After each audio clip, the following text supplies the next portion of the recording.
জমি নিয়ে মারামারি হলো, আপনি আহত হলেন, অথচ বিপক্ষ দল চালাকি করে আপনার নামে আগে মামলা করে দিল। এখন আপনি ফেঁসে গিয়েছেন। আপনি কি আর মামলা করতে পারবেন না? মনে রাখবেন, আইন সকলের জন্যই কিন্তু সমান। আগে মামলা করলেই কেউ নির্দোষ হয়ে যায়। পাল্টা মামলা বা কাউন্টার কেস করার সঠিক নিয়ম জানতে আজকের ভিডিওটি সম্পূর্ণ দেখুন। করুণাময় আল্লাহর সমাজে, বিশেষ করে গ্রাম বাংলায় জমি নিয়ে মারামারির খুব সাধারণ একটা ঘটনা। আজ আমরা আলোচনা করব একই ঘটনায় দুই পক্ষ মামলা করতে পারবে কিনা, এবং পুলিশ মামলা না নিতে চাইলে আপনার করণীয় কি। যদি আপনার আগে কেউ মামলা করে তাহলে কি হবে? তাহলে কি সব শেষ হয়ে যাবে? অনেকের ধারণা একটি ঘটনায় একবার মামলা হয়ে গেলে দ্বিতীয়বার আর মামলা করা যায় না, কিন্তু এটি সম্পূর্ণ একটি ভুল ধারণা। যদি মারামারির ঘটনায় দুই পক্ষই আহত হয়, তবে দুই পক্ষরাই কিন্তু মামলা করতে আইনগতভাবে তারা অধিকার রাখে। একে আইনের ভাষায় বলে ওয়াস কেস বা কাউন্টার কেসও বলা হয়। বিপক্ষ দল 323, 326 এবং 307 ধারায় মামলা করলেই আপনি দোষী সাব্যস্ত হয়ে গেলেন, এরকম।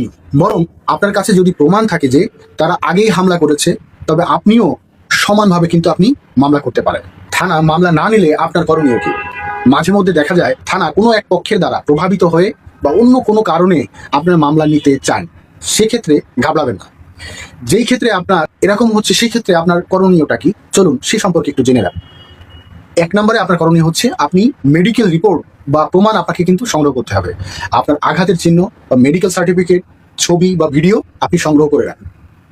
এবং 2 নম্বর, আদালতে সিআর মামলা আপনাকে দায়ের করতে হবে। যেহেতু থানায় মামলা নেয় নাই, সেহেতু আপনাকে আদালতে মামলা করতে হবে। থানায় মামলা না নিলে সরাসরি বিজ্ঞ আদালতে গিয়ে আপনি মামলা দায়ের করুন।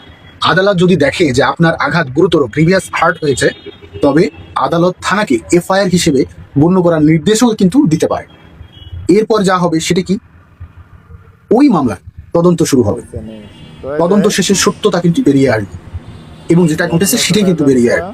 আদালত এই ধরনের পাল্টা মামলার ক্ষেত্রে প্রায় তদন্তের নির্দেশ দিয়ে থাকেন, আর এই তদন্তের ভার পড়ে পিবিআই, সিআইডি বা পুলিশের উপরেও কিন্তু করতে পারে, পুলিশও করতে পারে। তদন্ত কর্মকর্তা উভয় পক্ষকে ডাকবেন এবং ঘটনাস্থল পরিদর্শন করবেন।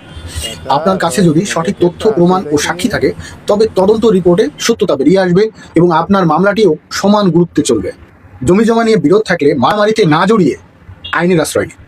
স্থানীয় চেয়ারম্যান, মেম্বার বা মেয়রের মাধ্যমে আপনি কিন্তু আপোষের চেষ্টা করতে পারেন।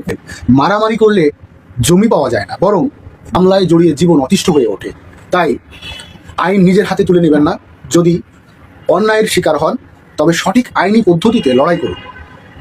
আপনার যদি জমি জমা সংক্রান্ত এবং মারামারি মামলা নিয়ে কোনো ধরনের প্রশ্ন থেকে থাকে, তবে আমাদেরকে কমেন্টসের মাধ্যমে জানান, অথবা সরাসরি যোগাযোগ করুন।